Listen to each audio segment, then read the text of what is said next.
My name is Timothy Joseph Jackson. I practice hip surgery at Congress Orthopedics. Surgery including hip replacements and hip arthroscopy, and then hip arthritis, very standard, very common finding in the community. Those are my two primary surgeries amongst a host of other problems in and around the hip that I treat. And it's a very rewarding specialty. If you don't know anybody who has had a hip problem, talk to them for a little bit and they're pretty miserable until they get that fixed.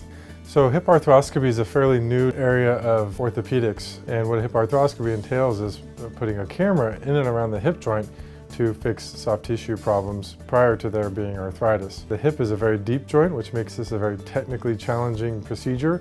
It generally requires high levels of additional training beyond residency. Personally, I've done 2 fellowships to provide the higher level of expertise. So in addition to the surgical procedures that I perform, all that I generally see on a day-to-day basis is patients with hip problems. I was lifting something and then I just kind of felt like a little pop, and it's just been bugging me ever since.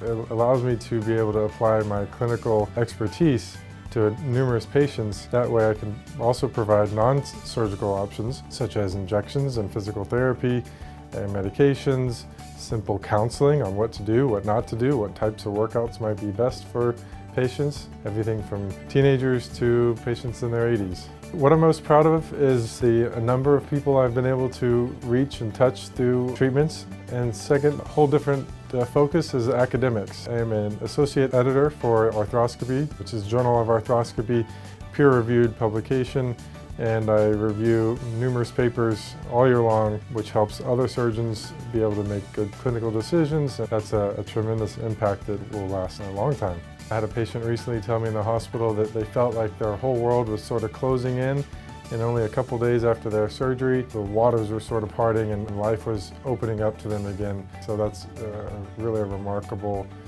feeling. So I met my wife many years ago in Los Angeles. We're, however, both from the Houston area. Perhaps that's what makes us tick. We're very happy with our newborn son and really enjoy life as much as we can. I also used to play in a band, actually played in a band in medical school, playing bass guitar there. Bass guitar helps in doing surgery. It's you're sort of multitasking, listening to multiple things, and 2 hands coordinating to make one thing happen. So it's definitely applicable to surgery and to just being a doctor. What sets me apart from other surgeons is the degree of training and specialization in the technical execution of surgeries, but most importantly is the focused, compassionate, individualized care that I try to give to all patients. And as your surgeon and provider and care provider, we will get through this together.